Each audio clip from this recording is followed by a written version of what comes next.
본문에서는 그 15절에 보면은 그 지혜에 대해서 얘기하는데, 이제 지혜를 이제 세 가지로 요약할 수도 있어요. 한 가지는 지혜로운 사람은 15절에 나온 대로 어떤 게 행할 것을 항상 자세히 주의해서 행한다.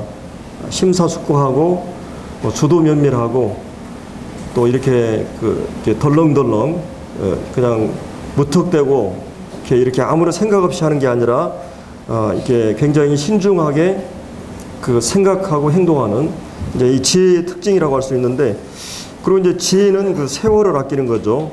하나님이 주신 시간에 대해서. 그리고 이제 17절에 보면 이 주의 뜻이 무엇인가 이제 분별하게 되는, 사실은 16절에 이제 명령이죠. 세월을 아끼라 때가 악하다. 그리고 17절에도 주의 뜻이 무엇인가 이해하라. 그리고 18절에 나오는 성령 충만을 받아라. 이 세 가지 명령이 나오는데, 이제 오늘은 그 15절부터 17절 부분에서 한번 이 본문을 가지고 생각을 해보겠습니다. 먼저 우리는 이제 그리스도인들은 그 여기 15절에 있는 대로 지혜 없는 자 같이 하지 말고 지혜 있는 자 같이 하여. 그러니까 이것은 그 그리스도인들은 지혜가 있다고 하는 것을 전제로 하고 있는 말씀이죠. 지혜가 있다고 하는. 모든 그리스도인들은 그 이제 빛을 받은 뿐만 아니라 지혜를 갖게 됩니다. 왜 그러냐면 이 성경은 그 지혜의 보고서예요. 이 성경에 눈을 뜨게 되고, 그 다음에 하나님의 모든 각종 지혜가 예수 그리스도 안에 다 전시되어 있습니다. 그래서 우리가 예수님을 안다고 하는 것은 그 지혜의 눈을 뜨는 거죠. 그리고 이제 하나님을 경외하는 것이 지혜의 근본인데, 하나님을 경외하는 사람들은 이제 하나님의 안목에서 상황을, 우주를 보고 인생을 보기 때문에 이제 진정한 지혜가 주어진 자들입니다.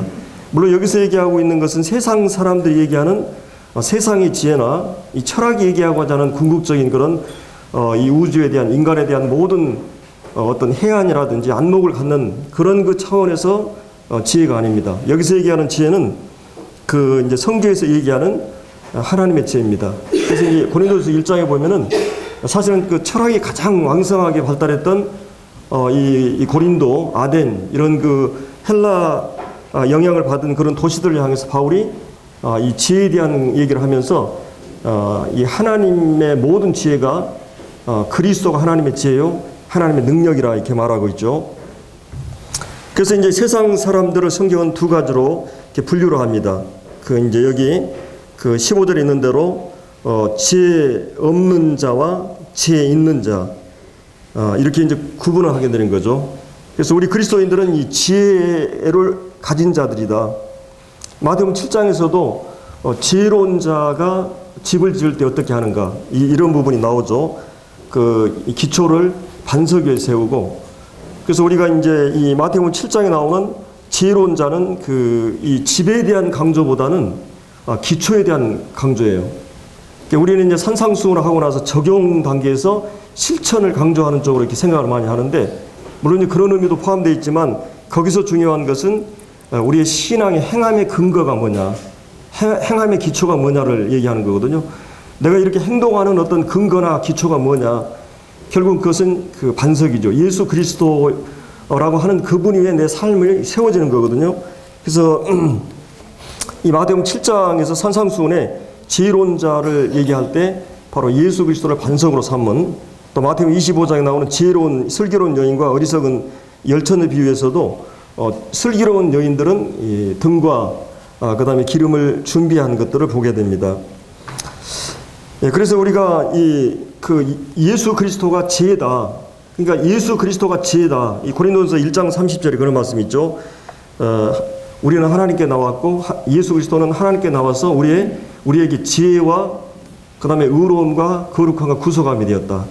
근데 거기서 이제 예수님이 지혜라고 하는 말을 할 때는 A라는 형제가 좀 더 지혜롭고 B라는 형제가 좀 그 지혜롭지 못하고 이런 것들을 얘기하는 게 아니에요. 예수 그리스도가 지혜라고 하는 말은 예수 그리스도가 인간의 모든 문제를 해결하는 방법으로서 하나님께서 인간의 모든 문제의 해답을 예수 안에 다 담아놨다는 의미에서 지혜예요. 철학자들이 생각하는 좀 더 무엇을 더 알고 이런 차원이 아니라 인간의 근본적인 문제 해결이 열쇠가 바로 예수 안에 있다고 하는 의미에서 지혜예요. 그러니까 이제 예수님이 지혜라고 했을 때는 예를 들어서 우리 인간의 가장 큰 문제가 뭐예요? 결국은 인간의 문제는 죽음의 문제예요. 죽음의 문제만 없다면 우리는 모든 문제가 해결돼요. 죽음이 없다고 한다면, 근데 결국은 이 죽음이라고 하는 것은 이 원인이 뭐예요? 죄로부터 오게 됩니다. 죄라고 하는 것에서부터 죽음이 오게 돼 있어요. 사실은 이 사람들에게는 내가 어떻게 될지 모른다고 하는, 언제 어떻게 죽을지 모른다고 하는, 사람들이 오는 데는 순서로 오지만 가는 데는 순서가 없죠. 그렇기 때문에 젊은 사람이고 이번에도 우리가 이 사건 사고들을 쭉 그 뉴스에 보면은 사람들이 젊은 사람뿐만 아니라 어린아이들까지 또 이런 많은 사람들이 죽어가는 것을 이제 뉴스 보도를 통해서 보게 됩니다. 자, 그래서 인간의 가장 큰 문제는 바로 이 죽음의 문제예요. 그리고 죽음의 문제는 죄로부터 왔고, 죄라고 하는 것은 하나님과 관계가 파괴되면서 인간이 하나님의 자리에 앉으면서부터 사실은 죄가 시작이 됩니다. 그래서 인간이 삶을 조정하고 왕이 되어 있기 때문에 인간의 그때부터 고통이 시작이 되는 거예요. 마치 마땅히 그 머리가 돼야 될 사람이 머리가 돼야 되는데 인간이 머리의 자리에 앉아서, 그러다 보니까 인간 안에 있는 죄로부터 오는 이 공허감이나 또 불안이라든지 또 늘 이런 그 슬픔과 고통 속에 인간이 살게 됩니다. 모든 문제가 이게 와요. 근데 인간의 모든 그런 문제에 대한 해답을 철학은 지금까지 찾아봤어요. 과학도 그 문제를 시도해 봤어요. 근데 인간의 죽음의 문제나 죄의 문제를 도덕이나 윤리가, 철학이 이런 사상이 해결해 줄 수 없었다고 하는 거예요. 그것에 대한 많은 원인 규명을 하고, 인생이란 무엇인가, 삶이란 무엇인가, 나는 누구인가, 우리는 어디로부터 왔으며 왜 우리는 존재하고 우리는 어디로 가는가라는 철학의 중요한 쟁점이나 이슈를 사실은 철학에서 답을 갖지 못해요. 학문이라고 하는 것도 그런 것 때문에 진리 추구를 목표로 하고 있지만은 인간의 궁극적인 문제나 본질적인 문제에 대한 해답을 갖고 있지 않다는 거예요. 근데 바로 이 하나님께서 예수 그리스도 안에서 인간의 그 모든 문제 해결이 바로 예수 안에 있다고 하는 의미에서 예수가 지혜예요. 그래서 이 예수 그리스도에게 있어서 죄 문제에 대한 해결이 있다고 하는 거예요. 그래서 예수는 우리에게 지혜가 되고, 의가 되고, 그러니까 그러니까 죄 문제가 해결되고 의롭게 되는 문제가 예수 안에 있다고 하는 것이요. 예수 안에. 그리고 이제 우리가 이 거룩하게 되는 것, 우리가 정말 하나님 형상을 닮아가고 주님처럼 사랑과 이 거룩한 사람으로 성품이 변화되는 이런 모든 문제도 결국은 인간의 행복은 이것에 좌우되잖아요. 사랑을 잃어버렸을 때, 그리고 거룩을 상실했을 때 인간에게는 사실은 행복은 상실됐어요. 결국은 우리가 어떤 사람이 되느냐, 그것은 이 거룩의 문제인데, 이 거룩의 문제도 예수 안에 있다는 것이에요. 그리고 궁극적으로 구속의 문제, 우리 죄의 원인과 우리 몸의 구속, 궁극적으로 주님 안에서 영원롭게 되는 칭의와 의롭게 되는 것과 성화, 거룩하게 되는 것과 영화의 모든 문제가 예수 안에 있다고 하는 의미에서 예수는 지혜예요. 나를 구원받게 하는 그 문제가, 나를 변화시키는, 성화시키는 문제나 궁극적으로 내 몸이 완전히 변화되는 모든 문제가 예수 안에 있다고 하는 의미에서 예수는 지혜예요. 그러면 예수를 우리는 알고 있는 자들이에요. 하나님을 경외해야 하게 될 때 그때 모든 이 지혜의 근본이라고 그러죠. 그러니까 인간은 하나님을 알기 전까지는, 하나님의 안목에서 상황을 보기 전까지는 모든 것은 오리무중이에요. 해답이 없어요. 많은 철학자들이 인간은 어떻다 이렇게 얘기해 놨지만, 그러나 인간에 대한 명확한 규명을 아직도 몰라요. 진화론도 그렇고 인간에 대한 이 어디로부터 왔는가의 해답이 없기 때문에 나는 왜 존재하고 어디로 가는가의 문제가 해답이 없어요. 마치 이거는 창조자가 어떤 의도와 목적을 가지고 창조의 나를 찾기 전까지는 우리 존재 이유나 목적을 알 수 없는 거잖아요. 근데 바로 이제 철학은 그런 한계를 갖고 있는데, 바로 이 하나님을 경외할 때, 하나님을 알게 될 때 하나님 경외심이 일어나게 되죠. 하나님의 안목에서 우주를 보게 될 때, 이것은 하나님이 모든 우주를 창조했구나, 창조한 모든 것이 하나님의 영광과 그분의 이 성품을 드러내고 있구나, 하나님께서 우주를 만드셨구나, 그리고 하나님이 인간을 만드셨구나, 어떤 목적으로 만드셨는가, 이 하나님의 형상대로 인간을 만드시고, 그래서 이 인간을 통해서 하나님이 만물을 지배하고 통치하도록 하셨구나, 그리고 인간과 하나님과 이 행복한 관계를 위해서 만드셨구나, 이런 그 하나님을 경외함으로부터 결국은 이 우주에 대한, 인간에 대한 모든 진리들이 사실은 밝혀지게 되는 것입니다. 근데 철학은, 이 과학은 그 문제에 대한 해답이 없어요. 그래서 하나님을 경외하고 그 다음에 예수 그리스도를 아는 우리는 지혜를 알고 있는 자들이에요. 지혜를, 하나님의 눈을 가지고, 하나님 마음을 가지고, 성경을 가지고 상황을 해석할 수 있는 능력이 있으니까, 그게 바로 이제 그리스도인들이라고 하는 거죠. 그래서 우리가 이제 거듭나게 되고 영적인 눈을 뜨게 되면서 예수 그리스도를 알게 되면서 이 골로새서 2장에 보면 그 안에, 예수 그리스도 안에 지혜와 지식의 모든 보화가 감추어 있다. 그래서 그리스도 예수 안에 세상의 모든 난제에 대한 답변이 있다고 하는 것을 우리가 이제 알 수 있습니다. 그래서 이 삶 전체를 관장하는 큰 원리, 그래서 진정한 기독교만이 완벽한 철학이라고 할 수 있어요. 인간의 모든 문제에 대한 답을 가지고 있기 때문에. 그래서 우리가 이제 눈이 열리면서 이 모든 상황을 이제 우리가 알게 된 것입니다. 그래서 우리가 이 지혜의 특징이라고 하는 것은 오늘 이 본문에서 그 이제 15절에서 어떻게 행할 것을 자세히 주의하는, 이 지혜의 특징이라고 하는 것은 자세히 신중하게 행한다고 하는 것이에요. 충동적이거나 이렇게 돌다리도 이제 두들겨 보고 행동하는 것처럼 이렇게 이제 뛰기 전에 살펴보고 생각을 가지고 행동을 움직이는 어떤 원칙을 가지고 행동하게 되는 지혜로운 사람의 특징은 바로 그런 것입니다. 그래서 이제 자신이 그리스도인임을 항상 인식하고 자신이 하나님의 자녀인 것 항상 인식하고 자기의 행동 여하에 따라서 어떤 파장과 영향이 미쳐질 걸 알기 때문에 나는 하나님의 자녀라고 하는, 하나님을 대표하는 자로서 행동하게 돼 있어요. 그렇기 때문에 우리가 이 충동적이거나 어떤 본능적이거나 감정적이거나 이렇게 움직이지 않아요. 그리스도인들은 이게 하나님의 자녀로 신중하게 우리가 행동하게 된다고 하는 것입니다. 그래서 이제 이 행동이 어떤 결과를 가져올까를 생각하면서 이제 행동과 말을 조심하게 되고 이렇게 한다고 하는 것입니다. 왜 우리가 이렇게 신중하게 행해야 되느냐 하면 여기 이제 보면 16절에 나오는 세월을 아끼라 때가 악하니라, 이 세월을 아끼라 때가 악하니라, 이 악하다고 하는 말이 이 때라고 하는 말이 나오죠. 사실은 이 때라고 하는 말이 이 헬라의 아이온이란 말이에요. 이 말은 이제 그 시대를 얘기하기도 해요. 한 시대를 얘기하고요. 그러니까 예수님의 시대뿐만 아니라 우리가 살고 있는 이 말세의 그 현대의 특징이 뭐냐? 이것은 그 현대 이 세상의 모든 세상의 흐름의 특징이 뭐냐? 그 배후에 이 세상 신이 실제 지배하고 있습니다.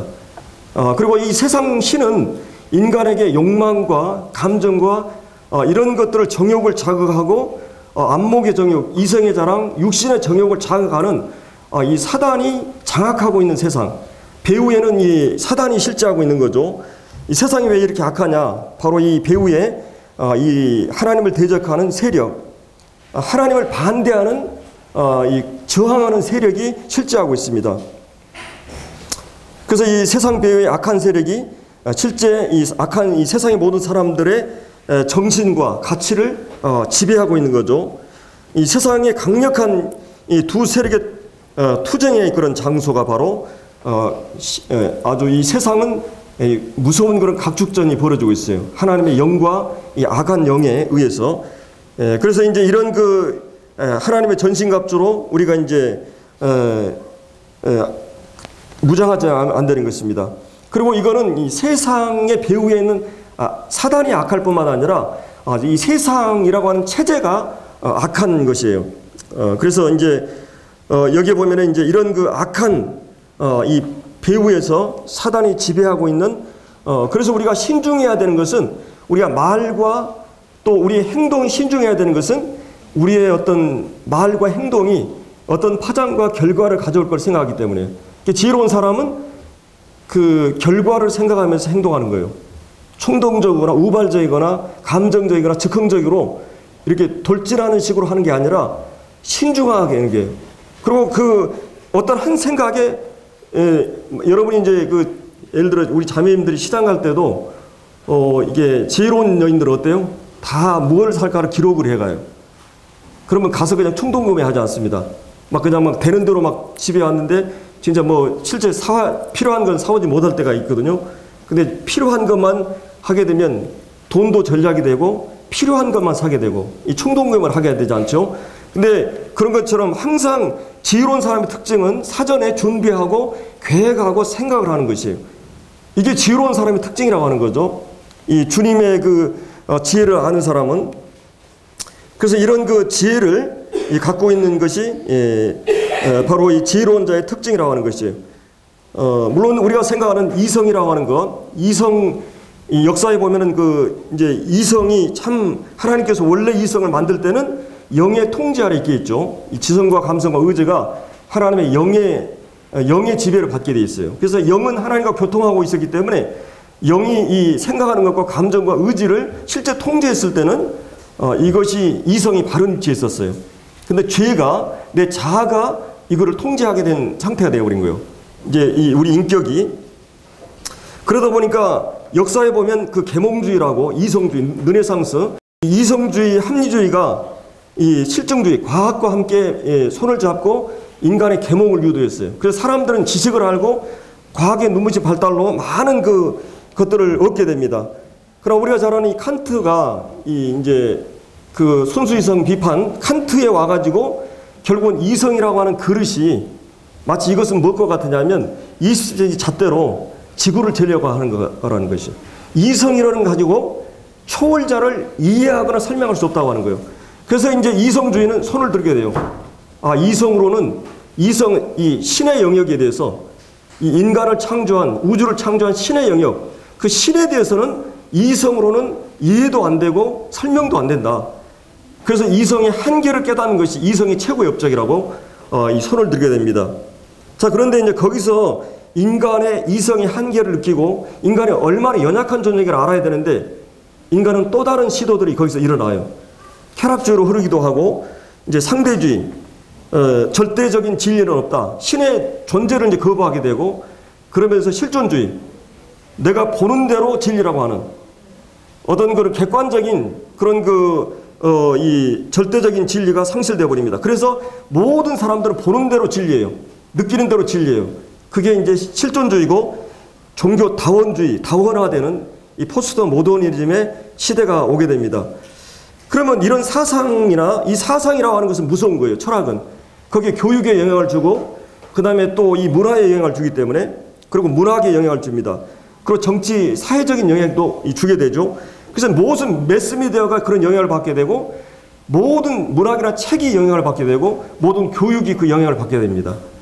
그러면 결국은 그 이성이라고 하는 것을 가지고 인간의 문제를 해결할 수 있느냐, 그거는 불가능하다는 것이죠. 그래서 이제 여기에 결국은 이 지혜라고 하는 것은, 여기서 얘기하는 지혜라고 하는 것은 하나님이 우리에게 계시한 하나님 말씀과 예수 그리스도라는 그분을 알게 될 때 인간의 모든 문제에 대한 해답이 거기에 있게 됩니다. 그러니까 사람들은 아무리 철학이 발달하고 지성이 발달하고 과학이 발달해도 인간의 근본적인 문제, 본질적인 문제나 궁극적인 문제에 대한 해답을 갖고 있지 않아요. 이 학문이라고 하는 것은. 우리 이제 그리스도인들은 그런 걸 알죠. 그래서 그들은 어리석어요. 그들은 무지해요. 어두워요. 그들은 하나님에 대해서, 인간에 대해서 잘 몰라요. 실제적으로. 근데 우리는 이런 것들을 알고 있는 자들입니다. 그래서 이 어리석은 사람들은 생각을 앞세우지 않고 직관이나 감정을 앞세우고 그리고 이 결과를 숙고하지 않는. 그래서 이 지혜라고 하는 것은 이제 영적인 그 지식을 가지고 말씀을 가지고 여러 가지 각도에서 고려하고 어떤 결과가 올까를 이렇게 고려해서 행동을 하게 됩니다. 자, 예를 들어서 우리가 옛날에 그 권력을 쥐고 있는 사람들은 모든 걸 할 수 있잖아요. 그냥 아내들을 많이 거느리게 됩니다. 또 여러분들이 요즘 드라마 가끔 보면은 그 부자들 있잖아요. 아주 돈 많은 부자들이 생각 없이 여자들을 많이 거느리게 돼요. 그럼 어떻게 됩니까? 그들은 우선 그냥 돈이 있기 때문에 돈이라고 하는 권력이라고 하는 걸 통해서 쉽게 그런 걸 얻을 수 있죠. 그럼 그것이 그 인생 전체에서 얼마나 고통스럽게 하는지 몰라요. 그 가족 간의 갈등이라든지 그거를 이렇게 드라마로 보면은 정말 지옥이에요. 생지옥이 뭐냐? 돈이 인간의 행복을 가져온다고요? 그렇지 않아요. 그 미묘한 그런 어떤 갈등과 그런 것들이 결국은 왕도 어떻게 할 수 없고 그 부자도 어떻게 할 수 없어요. 그 고통을 안고 평생을 살아야 되는 그것이 뭐냐? 그 사람이 조금만 생각을 했다면 결과가 어떻게 될 걸 생각했다면 그렇게 행동하지 않게 되겠죠. 그래서 이런 이 원칙을 가지고 말씀의 진리에 입각해서 이 일관성을 가지고 인내심을 가지고 그리스도인들은 이제 생각하고 모든 그 행동을 근본적인 원리에 의해서 행동하게 돼요. 그리스도인들은.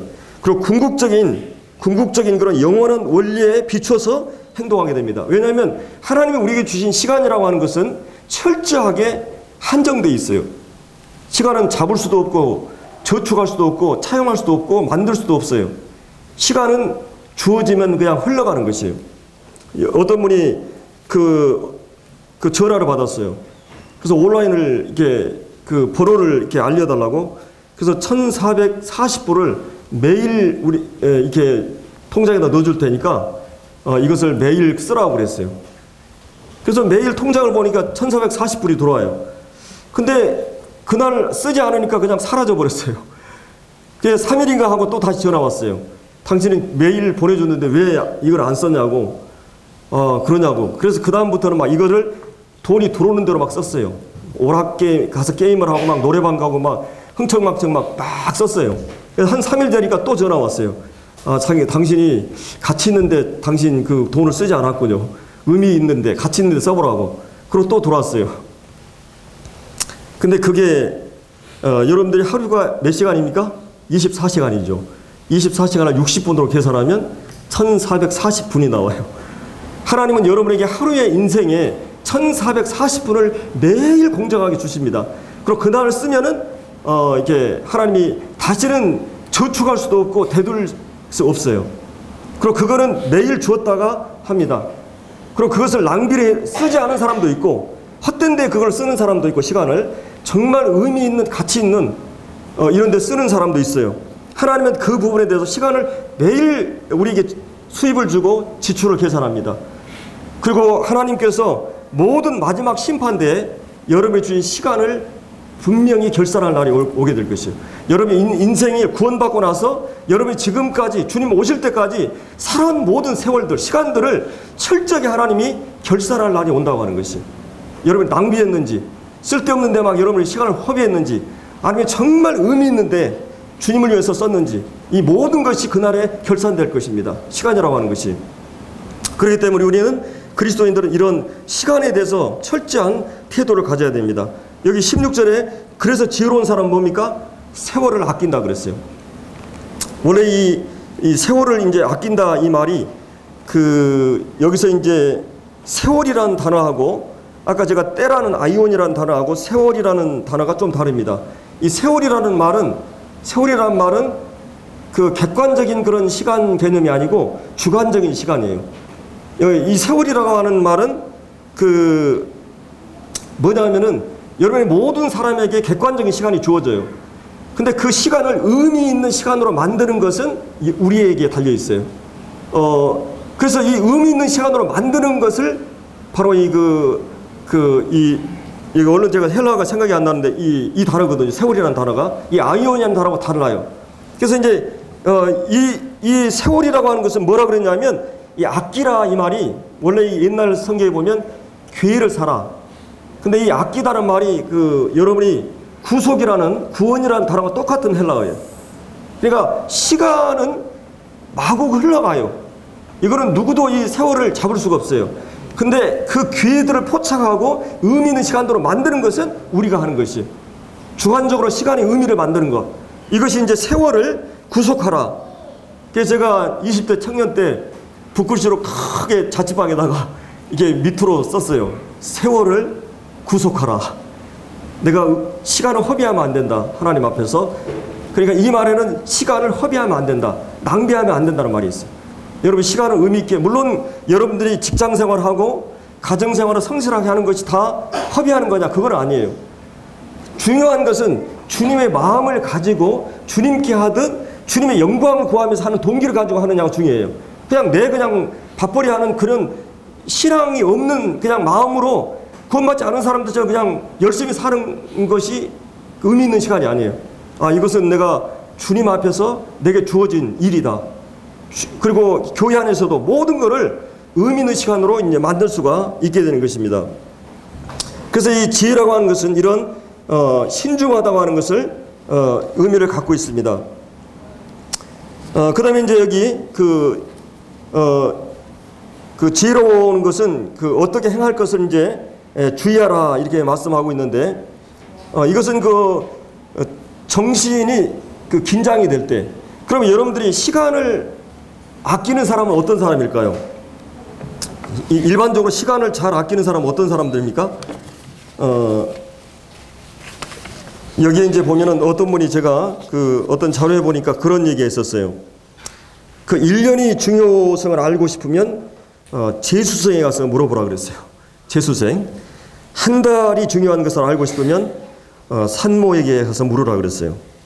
한 주간이 중요한 성을 알고 싶으면 주간 잡지 편집인에게 물어보라 그랬어요.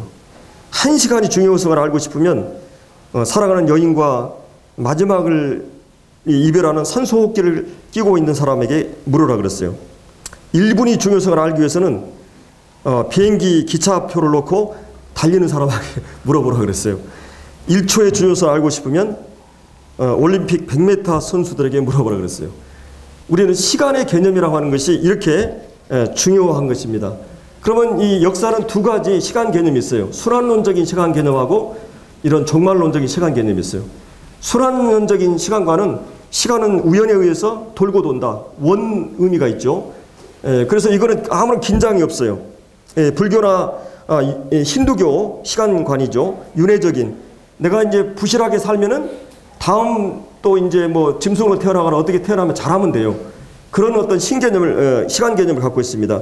그러나 종말론적인 시간 개념은 이 역사는 인격자에 의해서 움직이고 어떤 출발과 정점이 있고 이 선에 의해서 움직이는 것이요. 어떤 인격자는 목적을 가지고 시간을 섭리하고 주관해요.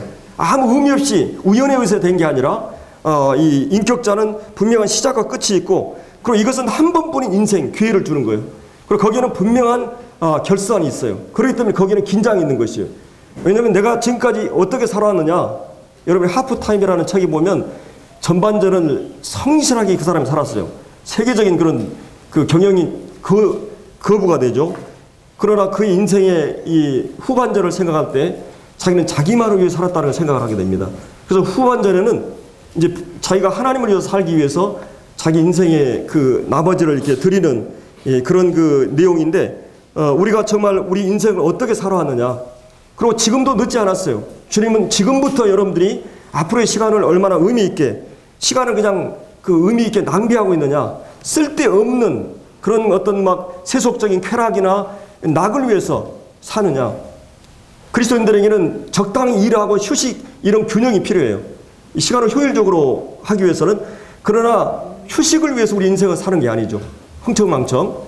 그리고 일락을 좋아하는 사람 뭐라 그랬어요? 살았으나 죽었다 그랬어요. 그 신앙 자체는 구원받은 사람이지만 신앙은 죽어 있다고 하는 거죠. 그렇기 때문에 우리가 이제 이런 하나님 앞에서 종말론적인 시간은 한 번 마지막에 오면 다시는 기회가 없다고 하는 이런 긴장을 가지고 삶의 하루하루를 우리가 이제 살아야 되는 것입니다. 그래서 이 시간을 잘 아끼는 사람은 어떤 사람이냐? 두 가지를 이제 아까 우리가 생각해 봤죠. 한 가지는 지혜로운 사람은 시간을 아끼게 되는데, 시간을 아끼는 사람은 분명한 목표가 있는 사람들입니다. 사명이 있다고 말할 수 있죠.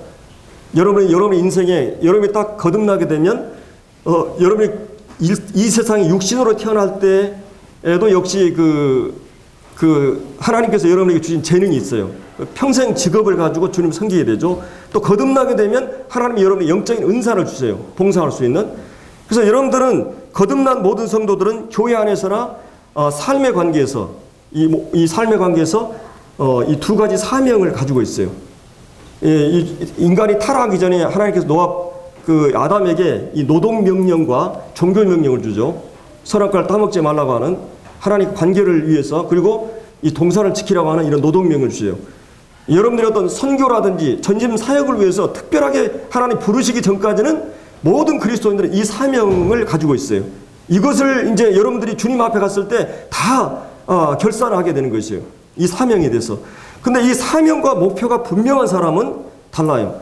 여러분이 예를 들어서 연주회를 앞두고 음악회라든지 전시회라든지 어떤 시험을 본다, 사법고시를 본다, 이런 그 목표를 갖고 있는 사람들은 분초를 막 다뤄요. 목표가 있는 사람, 뭔가 어떤 일이 있는 사람은 시간을 허비하지 않아요. 그러니까 이게 만약 목표나 사명이 없는 사람은 시간을 허비하게 돼 있어요. 여러분들 가끔 시험 볼 때 화장실을 하는 것도 막 아까울 때가 있잖아요. 이게 어떤 목표가 주어지면 그거를 준비하기 위해서. 여러분이 드라마가 참 재밌죠. 설교 1시간 보는 것보다 드라마는 왜 시간이 그렇게 빨리 가는지. 근데 왜 그렇겠어요? 생각해 봤어요? 물론 심리학적으로 많은 그 사람이 연구를 했어요. 인간의 그런 것도 있지만은 사실은 그 사람들이 얼마 많은 투자가 되는 줄 아세요? 보통 그런 한 드라마를 만들기 위해서 몇 억이 투자되고, 그 사람들은 밤잠을 못 자면서 2-3시간 자면서 계속 연습하고 달인이 된 사람들이 나와서 하는 거예요. 실제처럼. 그런 어마어마한 시간과 이 돈이 투자돼 가지고 심혈을 기울여서 하는 그 드라마, 그것이 제가 설교 1시간, 물론 제 인생을 준비해 왔지만은 여러분들이 훨씬 더 재밌을 수가 있어요. 그런 부분이. 그만큼 긴장과 목표를 가지고 그 사람을 만들기 때문에. 여러분 인생은 어떻게 살고 있습니까? 거듭나지 않은 사람, 그들이 주님 앞에 갔을 때 그 모든 시간은 의미 없는 시간들이 될 거예요. 그들이 투자하는 거는. 그러나 그리스도인들은 마음만 먹으면 믿음으로 살게 되고 주님 앞에 이 선교적인 삶을 살 수가 있어요. 주님의 영광을 위해서 의미 있는 삶으로 살 수가 있어요. 목표가 분명하지 않은 사람은 시간이 의미 없게 돌아가요. 그래서 이 묵시가 없으면 방자에 행한다 그랬어요. 분명한 어떤 비전이나 목표나 사명이 없는 사람은 시간을 허비하고 의미 없게 보내게 되는 것이에요. 여러분이 혹시 주님이 기회나 시간을 주어가지고 그런 시간이 있다면 정말 그 시간들을 의미 있게 보내세요. 허비하지 말고.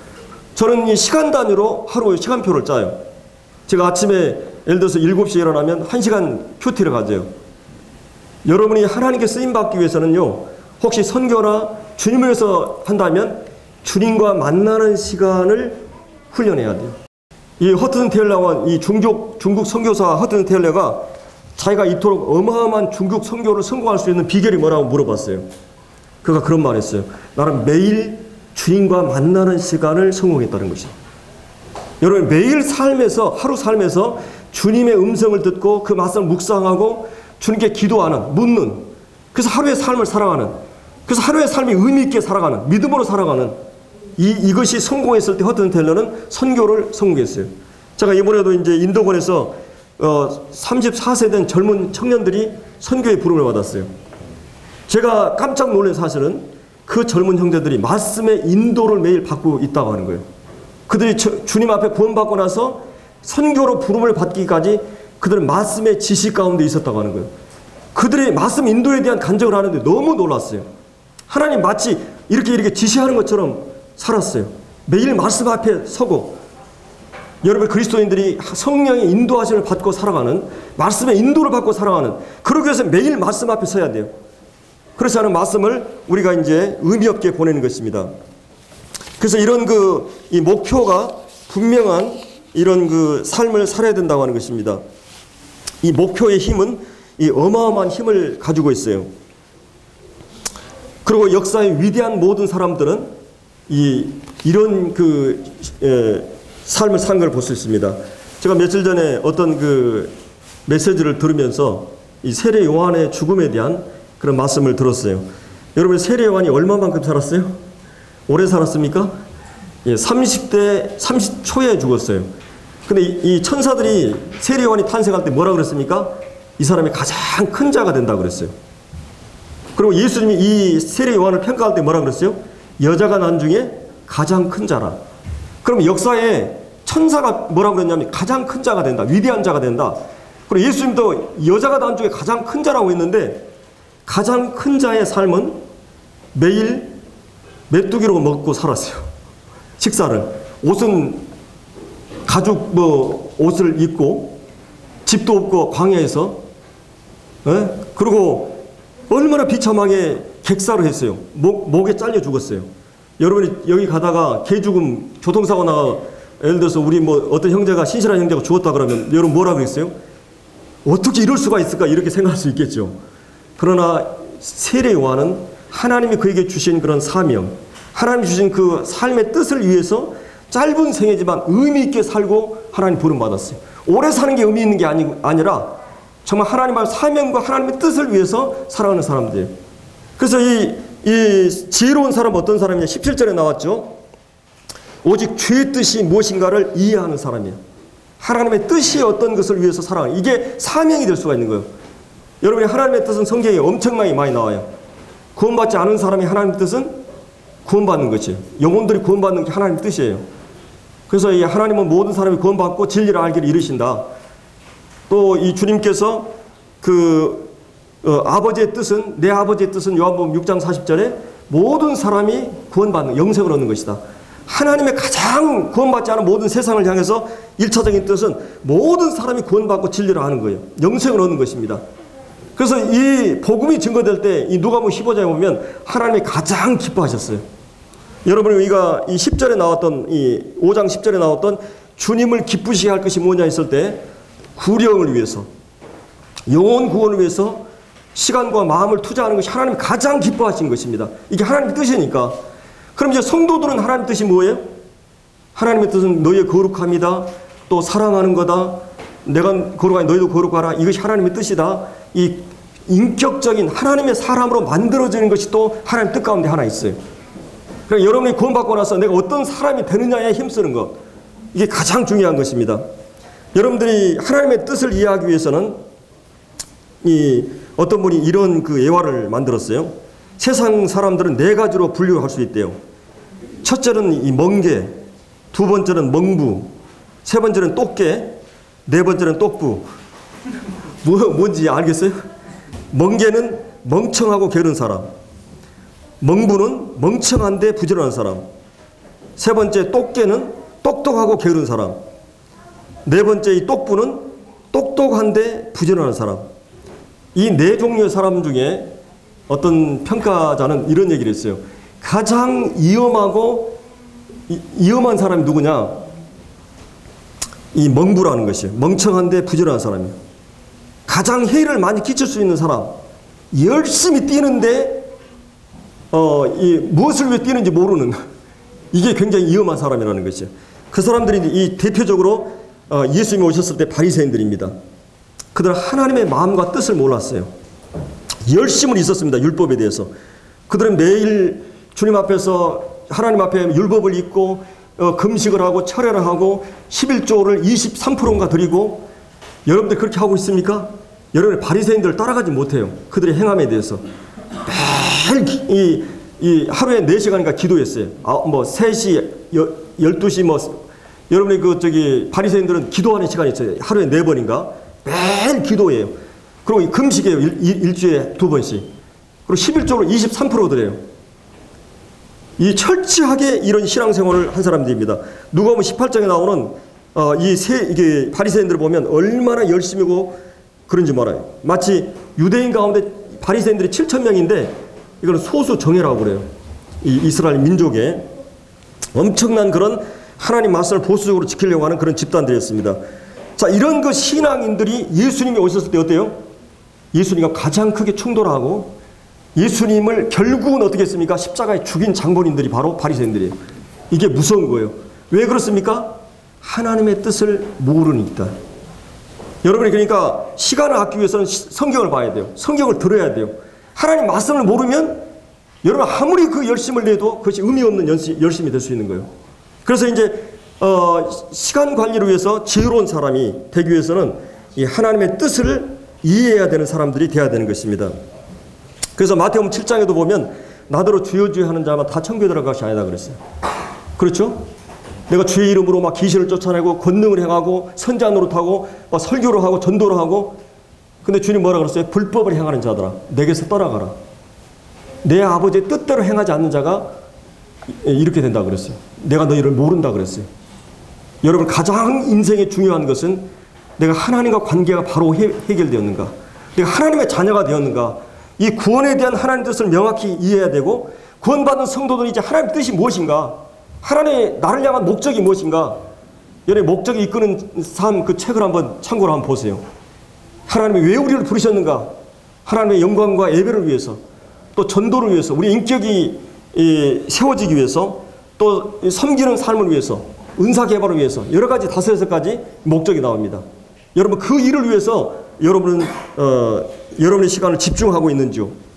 그래서 우리 몸에도 얼마나 중요한 게 머리이기 때문에 이 몸이라고 하는 것은 머리의 지시에 따라 철저하게 움직여요. 그래서 이 그리스도인들이 하나님의 뜻과 말씀을 잘 알아야만이 우리 행동이 의미가 있어요.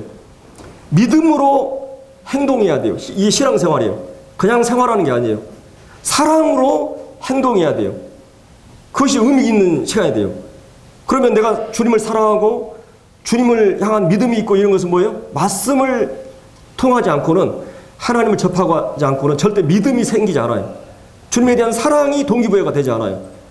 그렇기 때문에 여러분의 그런 삶이 정말 성실하고 열심히 사는 삶이 정말 믿음으로 행해지고, 주님을 경외하고 모든 동기나 목적이 하나님 앞에 바르게 되기 위해서 우리가 먼저 머리에 하나님의 뜻을 아는 것으로 채워야 돼요. 그리고 너희 세대를 본받지 말고 오직 마음을 새롭게 함으로 변화받아 하나님 선하시고 온전한 기뻐하신 뜻이 무엇인지 분별하도록 하라. 그래서 여기서 주의 뜻이 무엇인지 분별하도록 하라. 그리고 주의 뜻이 무엇인가 확실하게 알고 나서 집중하고 질주하는 것이죠. 그래서 이 목표가 하나님 뜻이 분명하면 우선순위가 딱 결정이 돼요. 하나님 뜻이 분명해지면. 그래서 이 우선순위가 분명하게 되면은 그때는 이제 그렇게 방황하거나 헤매지 않게 됩니다. 삶의 우선순위가 분명하게 되면 이제 먼저 할 것과 나중 할 것이 분명하게 가려지는 것이에요. 여러분이 미국의 스티븐 콥이라고 유명한 그런 컨설팅 하는 사람이 있었죠. 이 사람이 소중한 것을 먼저 하라. 그래서 이 중요성과 긴급성을 가지고 4가지로 구분했어요. 첫째는 중요하면서 긴급한 것.